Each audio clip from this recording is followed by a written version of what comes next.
En el siglo I después de Cristo, las tribus celtas de Britania, en su día enemigas, se unieron. Fueron las últimas representantes de su cultura en disfrutar de autonomía.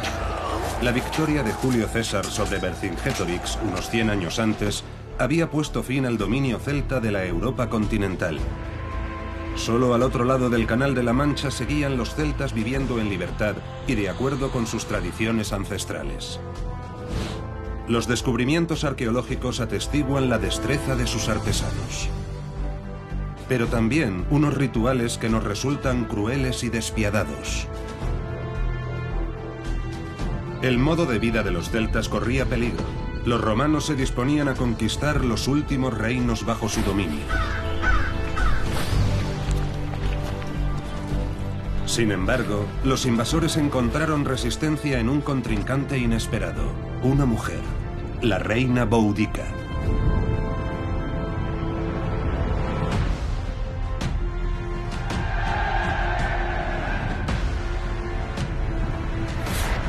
Los celtas.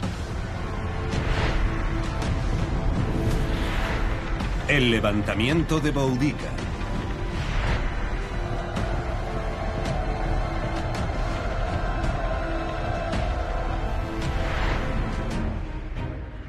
Hasta mediados del siglo I después de Cristo, Britania solo había sufrido incursiones pasajeras de tropas romanas procedentes del continente.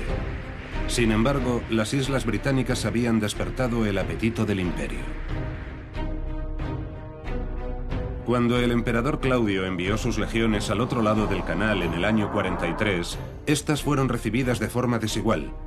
Mientras que las tribus celtas del oeste del país ofrecieron una fuerte resistencia, los jefes de sus homólogas del este, los icenos y los trinovantes, optaron por colaborar. En Britania, al igual que antes en la Galia, había división de opiniones sobre cómo abordar esta nueva situación. Sin duda había un grupo prorromano, pero también otro antirromano. Además, habría tribus cuyos líderes simplemente querían esperar a ver cómo evolucionaban los acontecimientos. La opción imperante dependía en gran medida de las circunstancias locales. Los jefes que se sometieron al dominio romano fueron coronados reyes vasallos a cambio de su lealtad. Este fue el caso de Prasutago, líder de los icenos.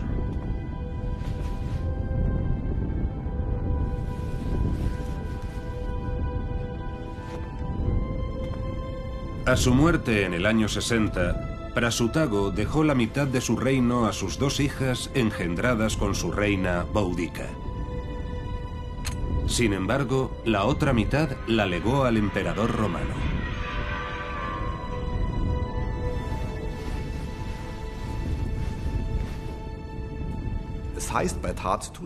En sus anales, Tácito relata que Prasutago dividió su legado entre sus hijas y el emperador Nerón, probablemente con la esperanza de que, tras su muerte, la parte que había dejado a sus hijas siguiera existiendo como reino semi-independiente. Si esta era realmente su intención, esta posibilidad se esfumó poco después de su muerte. En el Museo Británico se conserva una serie de restos arqueológicos que nos ofrecen una idea de la riqueza que dejó Prasutago.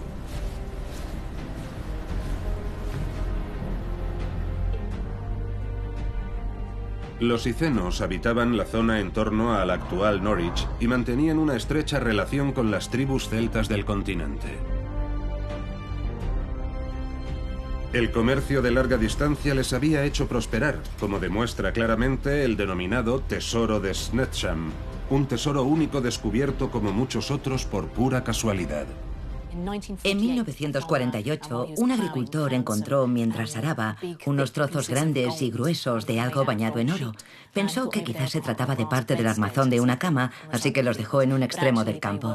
En realidad eran torques tubulares. Cuando se dieron cuenta, varios arqueólogos examinaron todo el lugar. El término torques viene del latín torquere, torcer. Se trata de collares abiertos muy comunes en todo el mundo celta. Se han encontrado piezas muy similares en el continente, también con una decoración parecida. Las torques eran un objeto de uso muy extendido por toda Europa en aquella época, aunque el modelo concreto varía bastante en función de la región. No obstante, podemos ver que existe una relación si pensamos que la idea general es llevar una especie de gran anillo de metal en torno al cuello. La torques de mayor tamaño del tesoro de Snetsham pesa casi 1 kilo. Su factura es digna de un rey. Esta es la gran Torques. Lo primero que hacían era liar alambres torcidos. En este caso se utilizaron 8 alambres, todos ellos trabajados concienzudamente a martillo. Solo tienen un par de milímetros de grosor. Luego se tomaron en juegos de 8, esto es, 64 en total, y se retorcieron para hacer el collar. Los extremos se fundían directamente en los collares, por lo que antes se tenían que modelar con cera.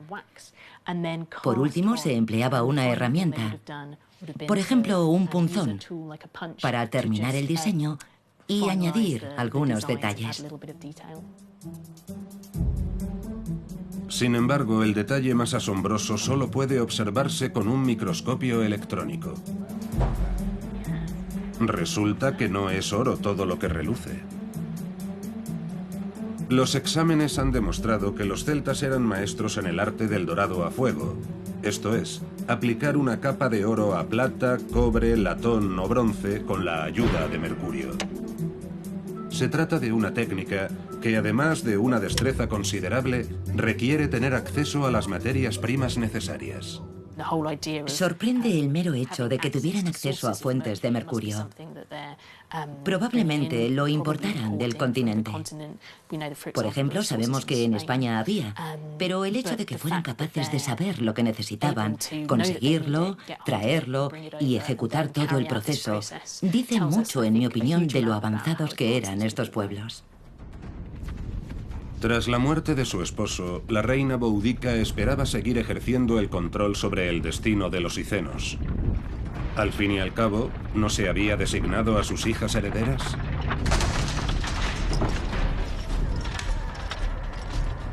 Esto va contra la ley. La ley es Roma. Salid de mi casa. Sin embargo, los romanos no veían por qué tenían que respetar el testamento de un rey muerto. Era él quien había sido su vasallo, no su esposa ni sus hijas. Hoy en día sigue siendo un misterio qué llevó al procónsul romano a actuar de esa forma. Solo sabemos que sus actos tuvieron consecuencias de gran alcance.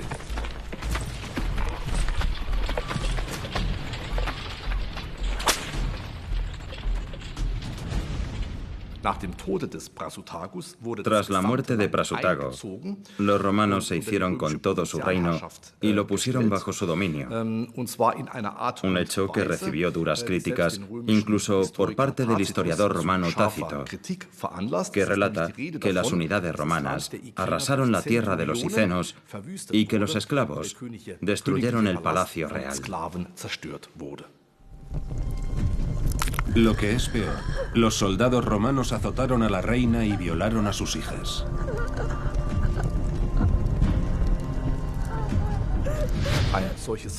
Un acto de esta naturaleza contravenía el concepto romano de ley moderada y justa. Virgilio, el destacado poeta de la época de Augusto, había acuñado en cierta ocasión las siguientes líneas.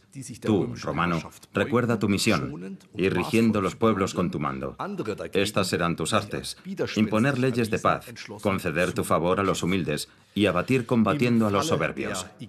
Con los icenos, los romanos hicieron justamente lo contrario. Los romanos acabarían pagando muy caro el maltrato de la reina.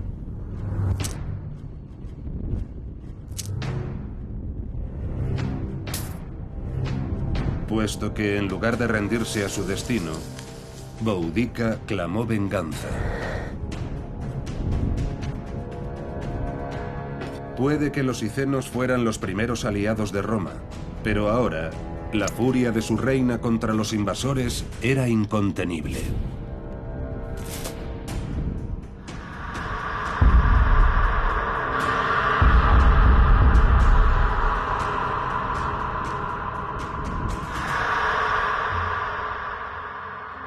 Es posible que Boudica sea la víctima más conocida de la política de ocupación romana, pero desde luego no fue la única. Camulodunum, la actual ciudad de Colchester, se convirtió en otro foco de resistencia.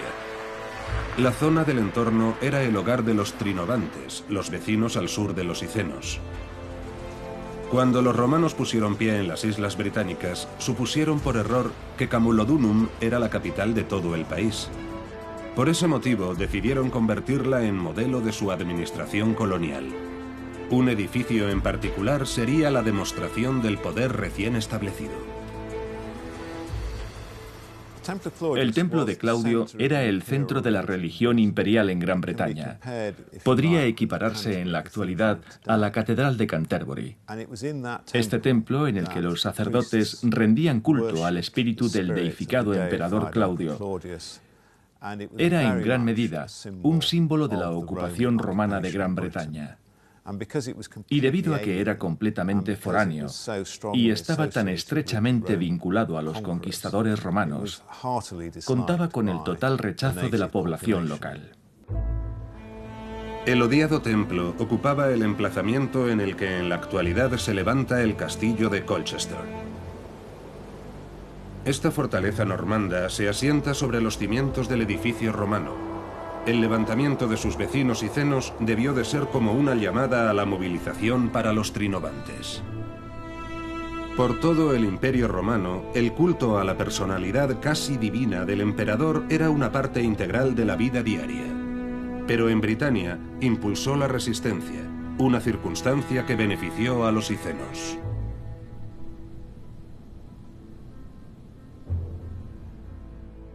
Al desplazarse hacia el sur, aquí en Essex, recibieron el apoyo de los trinovantes, quienes sentían un gran resentimiento hacia sus amos romanos por haberles obligado a construir el templo de Claudio.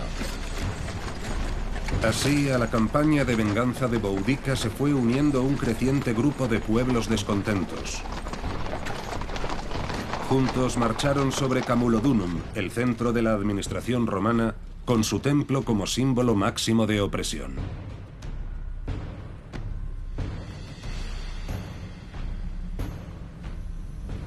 En aquella época estaba completamente desguarnecida. No tenía muralla ni zanja defensiva. En la práctica era una ciudad abierta en la que podías entrar caminando como si nada. Los trinovantes habían fortificado su principal asentamiento con amplias estructuras defensivas. Lo primero que hicieron los romanos fue echar abajo sus muros y terraplenes, una acción que condenaría a los habitantes de Camulodunum.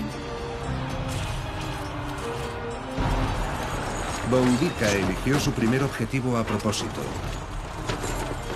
Era el lugar de Britania donde más veteranos de las legiones romanas se habían establecido y habían formado una familia. Con su ofensiva sobre Camulodunum, Boudica golpeó el corazón mismo de la colonia romana. Sus habitantes trataron de salvar tantas posesiones como les fue posible.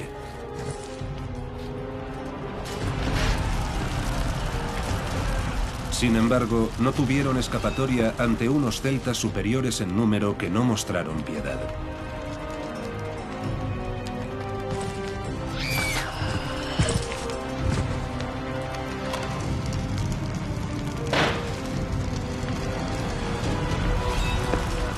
Y el saqueo de Camulodunum fue solo el principio.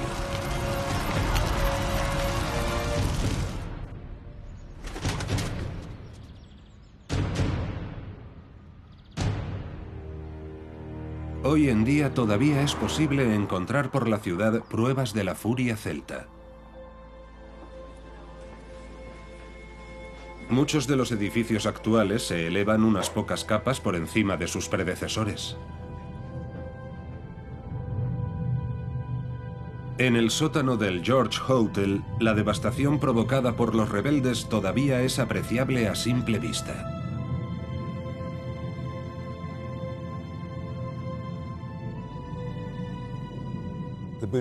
El horizonte de la destrucción de Boudica es muy evidente. Es una franja oscura en el terreno que puede verse con frecuencia en las excavaciones arqueológicas. Está compuesta por los restos quemados de edificios de adobe y cañas, y es casi totalmente negra. Se trata de un vestigio asombroso de este hecho histórico acaecido en Colchester.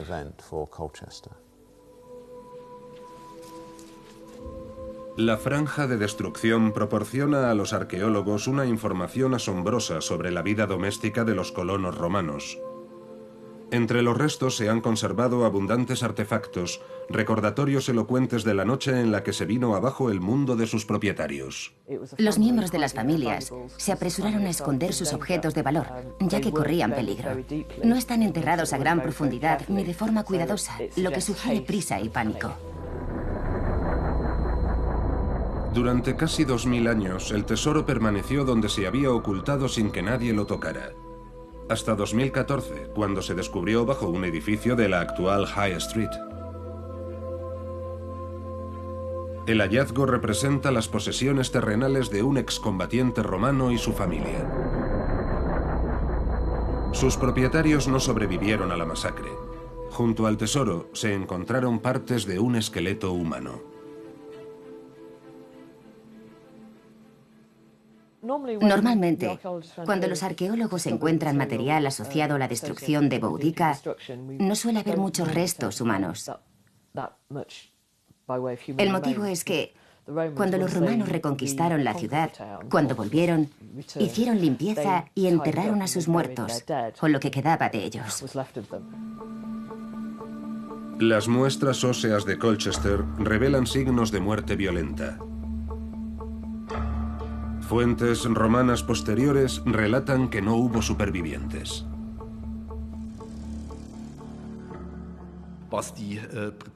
Hay un pasaje en los Anales de Tácito sobre el levantamiento de Boudica, en el que afirma que los britanos dieron muerte a 70.000 romanos y se negaron a vender a los supervivientes como esclavos. Esto no debería interpretarse al pie de la letra. Cabe suponer que el odio que sentían los britanos hacia todo lo romano provocó una masacre generalizada.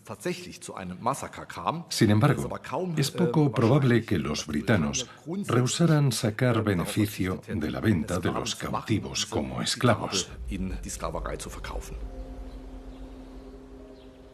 Tácito no es la única fuente en la que apoyarse para afirmar que los celtas no mostraban el menor escrúpulo a la hora de tratar a los enemigos vencidos. Hallazgos por todo el mundo celta sugieren que los sacrificios rituales eran algo habitual. Los Alpes suevos fueron uno de los centros de actividad celtas de principios de la Edad de Hierro. A 9 kilómetros de la residencia principesca del Hoeneburg, un equipo de arqueólogos ha desenterrado los restos de una imponente fortificación. Solemos darnos por satisfechos si encontramos 2 o 3 hileras de piedras juntas. Aquí tenemos una muralla de 4,5 metros. Resulta evidente que su principal finalidad no era la de servir de elemento defensivo, sino la de impresionar a posibles visitantes. En aquella época, una muralla como esta era algo bastante excepcional, un símbolo de prestigio. Sin embargo, el objeto exacto del emplazamiento está aún por determinar. Desde un principio, las excavaciones produjeron hallazgos importantes. La primera excavación tuvo lugar en 1894. Por desgracia, no quedan prácticamente registros, aparte de una breve nota que indica que se encontraron 6 esqueletos humanos, supuestamente en una tumba de fosa de 4 metros de profundidad. Hace unos años, volvimos a abrirla Y resulta que era un pedestal similar a un altar hecho con piedras. Dentro de la construcción había en efecto una fosa de 4,5 metros de profundidad, en la que encontramos decenas de fragmentos de huesos humanos que obviamente se habían pasado por alto en 1894. En aquel momento, el excavador supuso que había dado con una tumba de fosa. Hoy en día se considera que es más probable que el lugar tuviera una función de culto. La cavidad se adentra en las profundidades del lecho de roca.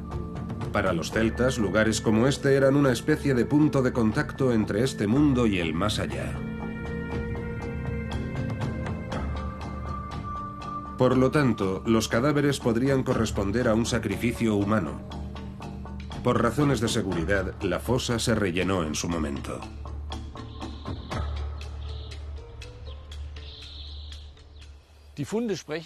Los hallazgos sugieren que en el lugar no se realizaban actividades triviales. Todo apunta a rituales, a una especie de oficio funerario. Conocemos estructuras subterráneas similares en otros yacimientos celtas que, sin lugar a dudas, contenían ofrendas a los dioses.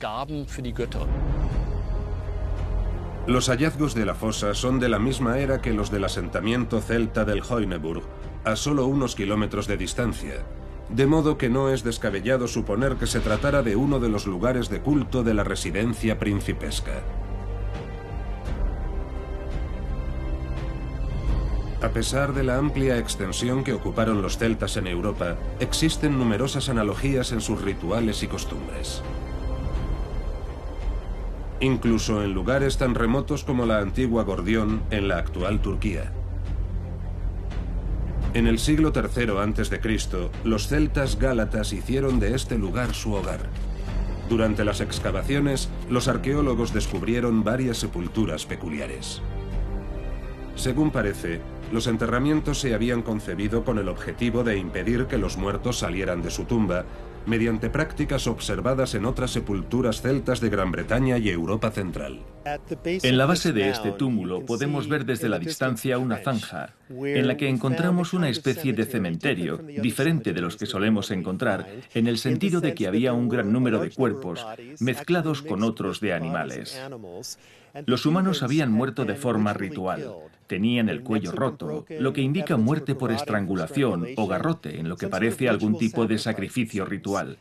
Y no se limitaba a un sexo o edad en particular. Tenemos cuerpos de niños pequeños y de adultos en la cincuentena, tanto hombres como mujeres. Basándonos en la cerámica que encontramos en la zona y, por supuesto, en las monedas, podemos fecharlo en el periodo de la ocupación celta. Los huesos y los cráneos revelan un final violento.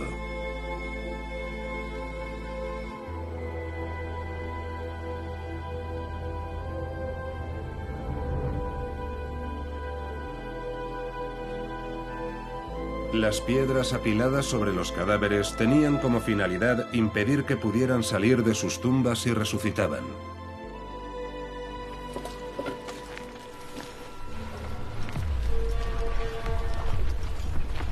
Sigue siendo una incógnita cómo trataron los celtas a sus enemigos romanos que sobrevivieron al levantamiento de Boudica. Lo que sí sabemos es que Boudica no dudó en llevar la antorcha de su levantamiento hacia el interior del territorio.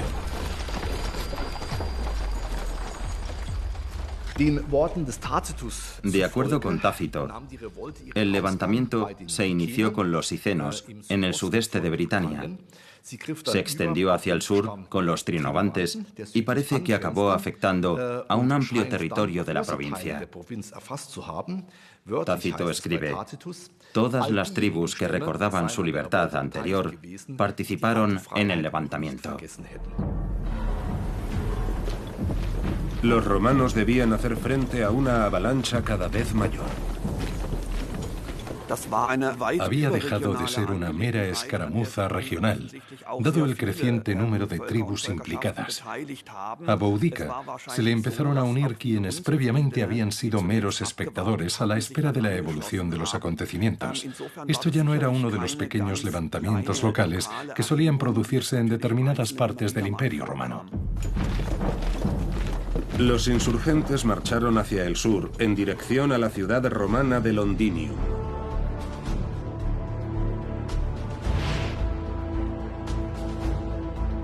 En el año 60, la actual Londres era una floreciente comunidad de unos 10.000 habitantes.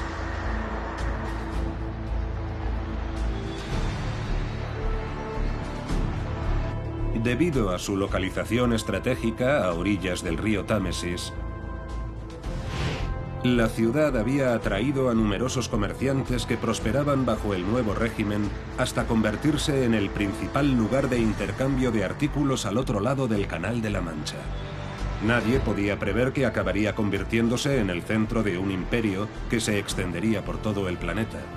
Mucho menos cuando los furiosos celtas se cernieron sobre la ciudad con intención de destruirla.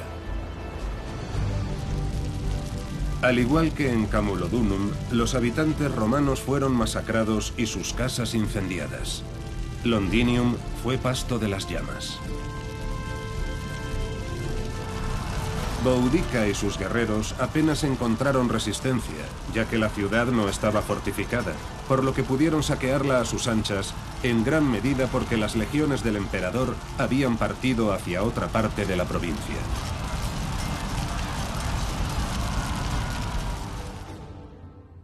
Al estallar la revuelta, el comandante romano había concentrado todas las tropas disponibles en el oeste de Gran Bretaña, en la actual Gales.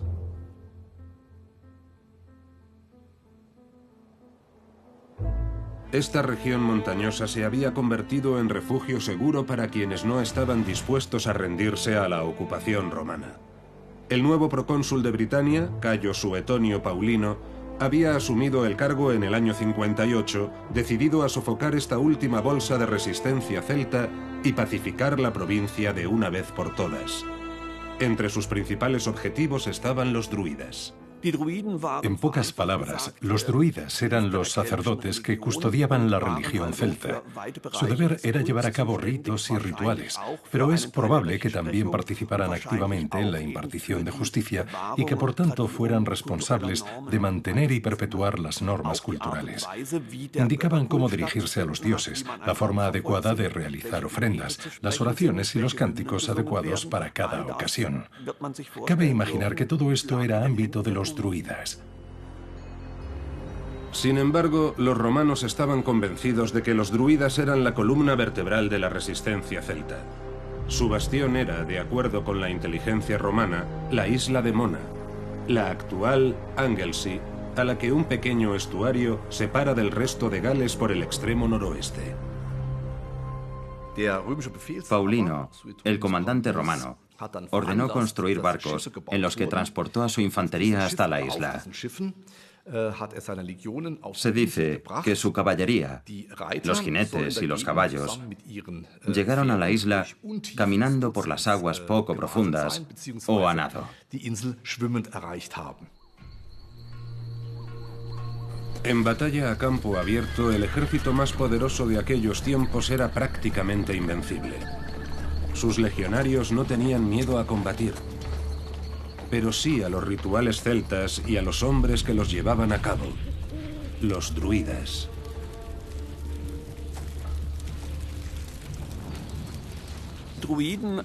Conocemos a los druidas solo desde el punto de vista romano o de los historiadores griegos. No existen fuentes celtas precristianas que hablen de ellos.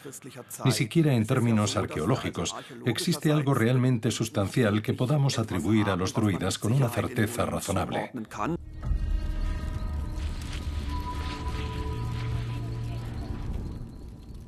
Los escritores griegos y también algunos romanos catalogaron a los druidas como filósofos de los celtas. Y dado que en la tradición de la antigüedad se presuponía que los filósofos tenían una larga barba, se supuso que con los druidas sucedía lo mismo. Los fundamentos de su religión se basaban en una amplia variedad de conocimientos de todo lo sagrado. Para protegerla, los druidas lo memorizaban todo. En sus comentarios a la Guerra de las Galias, Julio César menciona un periodo de aprendizaje de 20 años para que un hombre alcance el estatus de druida. En la actualidad, se considera que los druidas eran hombres de gran conocimiento. Para los romanos, eran en gran medida sacerdotes que llevaban a cabo brutales ritos de sacrificios humanos. César relata que en tiempos de penurias o dificultades, los celtas recurrían al sacrificio de seres humanos en lugar de animales. Los destinados a morir de manera ritual no eran prisioneros, sino personas elegidas entre sus propias filas. Este es el condado de Meath, en la República de Irlanda.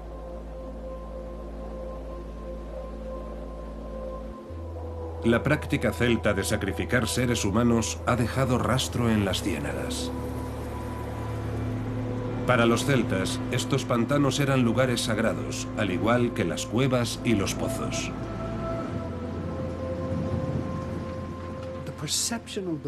Las ciénagas se consideraban una entrada al otro mundo. Se creía que eran rojas y que dicho color reflejaba el hecho de que, de noche, el sol descendía a su cámara nocturna en el otro mundo. De modo que, en tiempos ancestrales, en estos lugares se realizaban actividades rituales. Se han encontrado cadáveres momificados en numerosas ciénagas del mundo celta.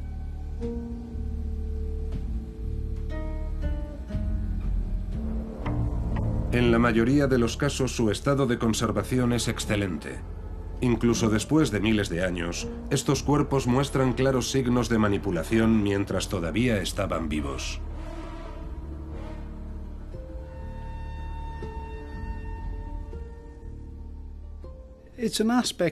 El motivo es la propia turba en la que se colocaron los cuerpos. Los gases tánicos que contiene convierten la carne y la piel en cuero. El esfagno, que forma parte de la turba, tiene asimismo una cualidad antiséptica que mata las bacterias. Además, hay escasez de oxígeno. Todos estos factores se combinan para preservar los cadáveres e impedir que se descompongan. Una de estas momias de Irlanda esconde una historia asombrosa. Tiene las manos cuidadas, lo que indica que este hombre no realizaba trabajos físicos duros.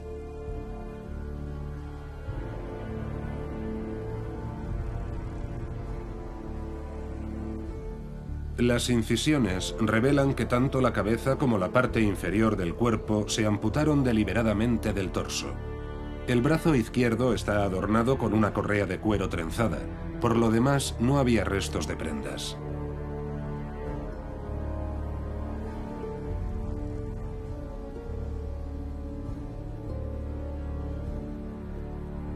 Las cuchilladas y los cortes de la zona del pecho indican una muerte violenta.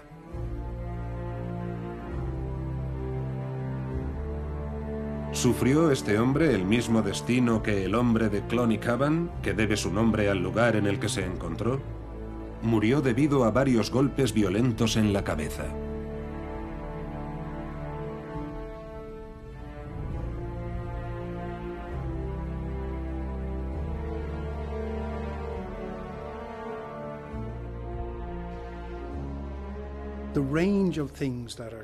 Todo lo que rodea a la muerte de estas personas es demasiado complejo para considerarse una ejecución de simples delincuentes. Sabemos que a los delincuentes se les cogía y se les ahorcaba. Eso es lo que vendrían a sugerir las referencias de las fuentes más antiguas. Simplemente cogían al delincuente, lo ahorcaban y lo enterraban. Sin embargo, la mayoría de las momias de los pantanos muestran signos de heridas múltiples. Casi siempre salen a la luz debido a la extracción de turba para uso comercial, un proceso que a menudo provoca graves mutilaciones en los cadáveres, tal y como sucedió en diciembre de 2012 cuando se extrajo de una ciénaga al hombre de Moydrum. Aunque solo parte de su cuerpo se ha conservado intacto, en los intestinos albergaba algo sensacional.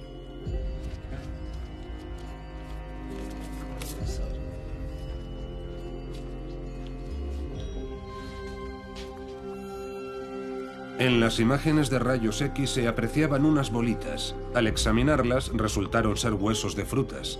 Y no se trataba de un puñado de frutas al azar. Según parece, el estómago se rellenó con una variedad concreta.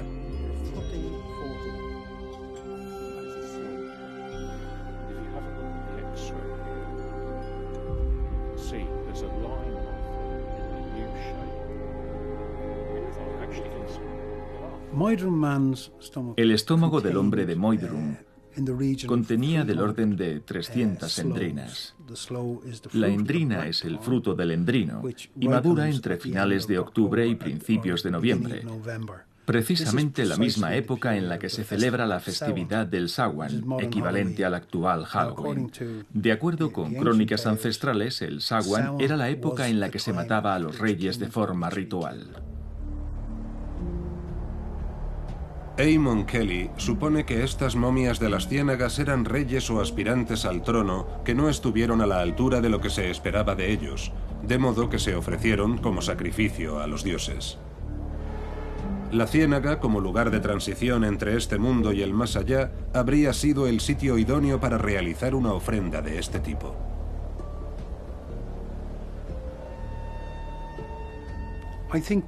Creo que el sacrificio ritual de estos reyes debía de correr a cargo del estamento sacerdotal, los druidas.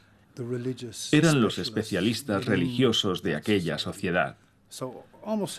Por lo que es casi seguro que estuvieran presentes, quizás también el aspirante a rey, así como miembros destacados de la jerarquía de la comunidad.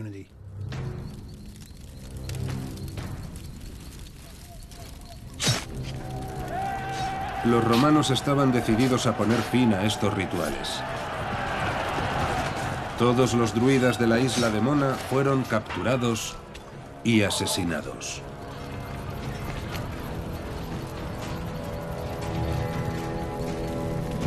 Paulino, el comandante romano, esperaba que la masacre fuera la piedra angular de su campaña para poner por fin a todos los celtas bajo el yugo de Roma.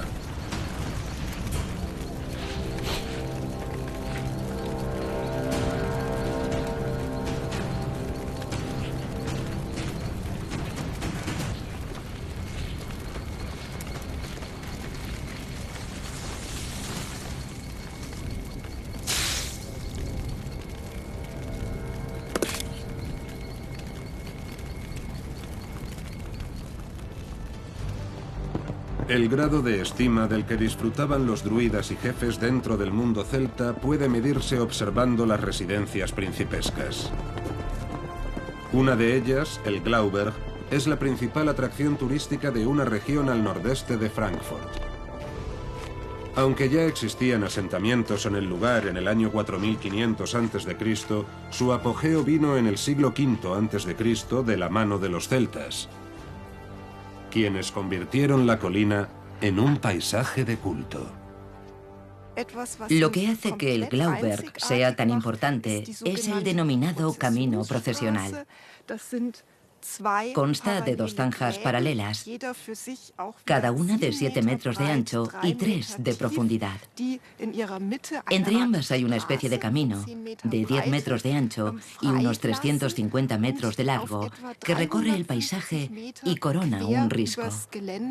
Por lo que cabe suponer que estamos ante un área dedicada en su totalidad a ritos y ceremonias culturales. Los arqueólogos suponen que el lugar se dispuso en torno a un túmulo funerario de 6 metros de altura. En 1994 los excavadores descubrieron dentro del túmulo la tumba de un personaje ilustre.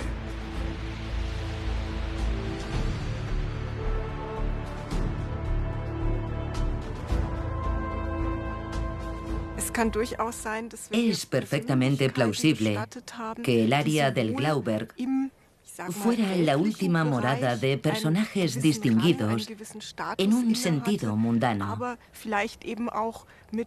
y con un estatus en el ámbito de los ritos sagrados, o quizás solo una de las dos cosas. Probablemente se trate de la representación visual más famosa de un celta. Se descubrió en una zanja circular en torno al túmulo junto con fragmentos de otras 3 estatuas. El príncipe de Glauberg, como se ha denominado, es único. Hay varios rasgos comunes. Por un lado, existen muy pocas muestras del trabajo de los canteros del periodo celta, y son bastante pequeñas. No están esculpidas con muchos detalles, ni a tamaño natural. Por otro lado, y eso es lo verdaderamente fascinante, hemos encontrado en una sepultura los mismos atributos que vemos en esta escultura de arenisca.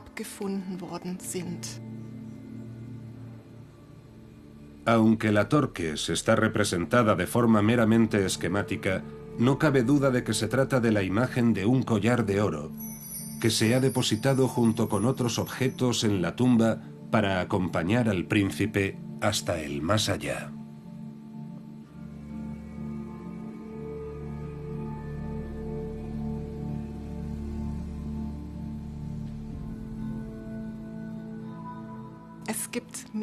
Hay varios conjuntos de ofrendas.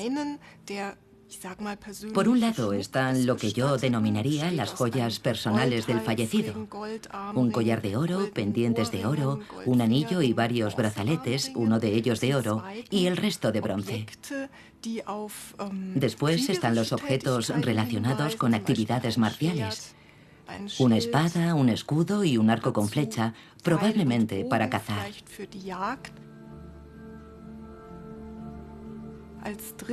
En tercer lugar, una preciosa jarra con vertedor en forma de pico, con restos de hidromiel fermentada en su interior. Y por último, el hallazgo más fascinante, fragmentos de una corona a modo de hojas, similar a la que vemos en la estatua. La reconstrucción muestra que el alambre que sustenta la corona se había cubierto de cuero y posteriormente enguatado, una construcción relativamente sencilla, pero desde luego no al alcance de un plebeyo. Parece obvio que el fallecido era una persona con un elevado estatus en la sociedad celta de principios de la Edad de Hierro. Solo podemos hacer conjeturas sobre el significado de esta corona.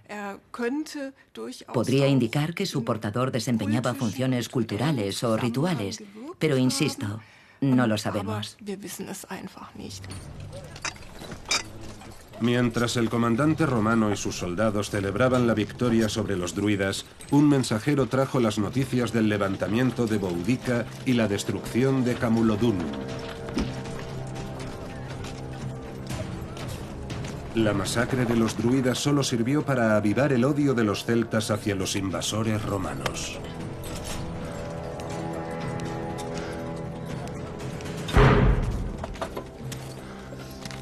Sin tiempo que perder, Paulino ordenó a sus legiones levantar de inmediato el campamento y marchar hacia el sur. Ya por entonces, una calzada romana conectaba Gales con el sur de Britania. En algún punto a lo largo de esta antigua autopista, ahora denominada Watling Street, ambos ejércitos se enfrentaron en la que sería la batalla decisiva. Sabemos lo que ocurrió en la batalla de Watling Street por 2 escritores romanos, Tácito, el más famoso, y Dion Casio. Ninguno de los dos fue testigo presencial de lo que ocurrió. Ambos lo relataron décadas más tarde, por lo que lo hicieron desde una perspectiva eminentemente romana. Paulino era consciente de que sus hombres tenían ante sí una dura batalla. Con cada victoria aplastante, más y más personas habían engrosado las filas de Boudica, por lo que los celtas eran infinitamente superiores en número a los romanos. En este punto es donde creemos que tuvo lugar la batalla, en el mismo centro de la Britania romana, el mismo corazón del país. Boudica había saqueado Colchester, Londres y St. Albans, y se dirigía ahora al encuentro de Paulino, que había masacrado a los druidas de Mona, en el norte de Gales.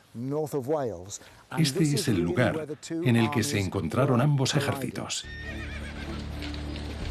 Boudica debía confiar en su capacidad para aplastar a sus enemigos. Se sentía segura en su carro de guerra.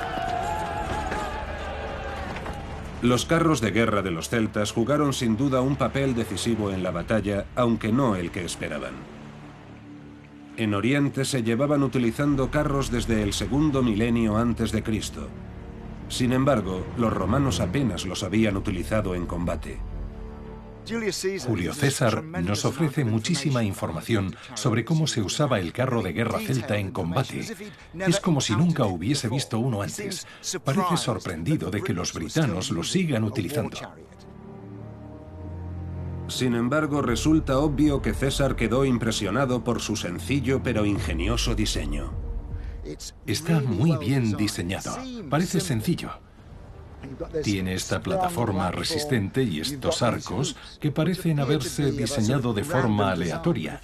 Pero imaginemos que soy un guerrero y que mi intención es lanzar una jabalina tal y como nos cuenta César. Pongo este pie aquí y aquí la rodilla. La tengo apoyada en 3 puntos. Es una posición muy cómoda y estable para lanzar una jabalina.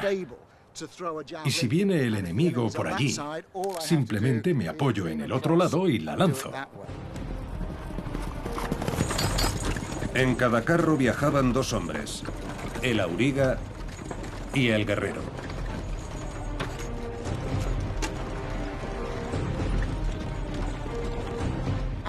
En el campo de batalla se utilizaba como una especie de taxi. El auriga llevaba al guerrero hasta el frente. Allí el guerrero saltaba y entraba en combate para hacer el trabajo sucio. Pero solo podía aguantar unos pocos minutos asestando espadazos con suficiente fuerza para amputar miembros o decapitar. Así que el carro daba una vuelta y cabalgaba hacia el guerrero, que volvía a subirse como si de un autobús urbano se tratara. En manos de guerreros experimentados, el carro de guerra resultaba letal entre las filas del enemigo.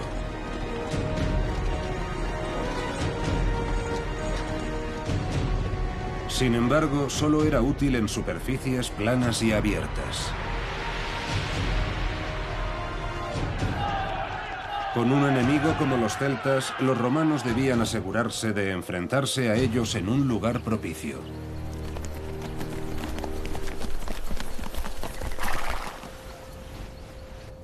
Antes de la batalla, Boudica se dirigió a los dioses para suplicar su favor.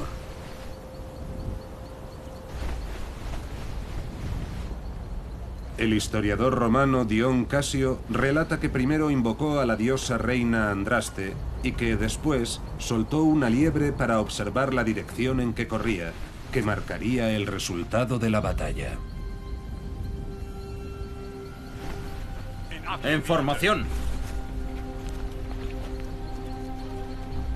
Pero los dioses no estaban de su lado. Los romanos obligaron a los celtas a combatir como eligieron.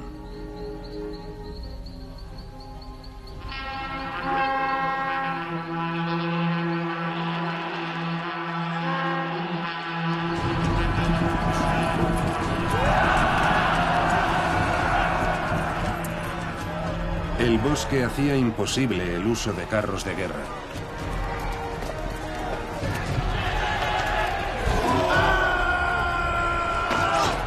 Los celtas tuvieron que prescindir de ellos y como resultado de cualquier posibilidad de retirada o incluso de huida.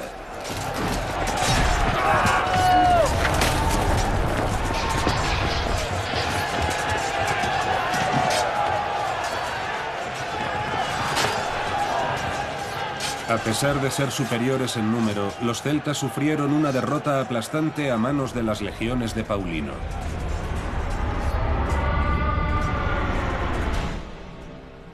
Boudica perdió ese día por diversas circunstancias. Ya fuese por el don de mando de Paulino, la fortuna de encontrar este terreno, o la mala decisión de los celtas al pensar que este era un lugar adecuado para una batalla campal.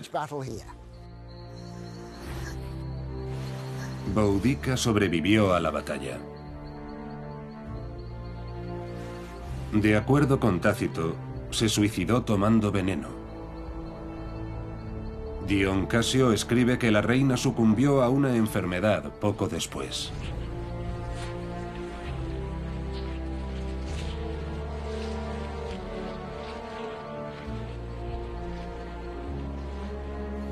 Sin embargo, una cosa es segura: su levantamiento fracasó. Fuesen cuales fuesen las razones, fue una derrota tan aplastante que Roma conquistó estas islas y las dominó durante 400 años. Como consecuencia, ahora vivimos en una estricta sociedad romana. Siguieron existiendo restos de la cultura celta en las zonas más inaccesibles del noroeste de Gran Bretaña, así como en Irlanda y en Bretaña, donde aún se conservan en la actualidad.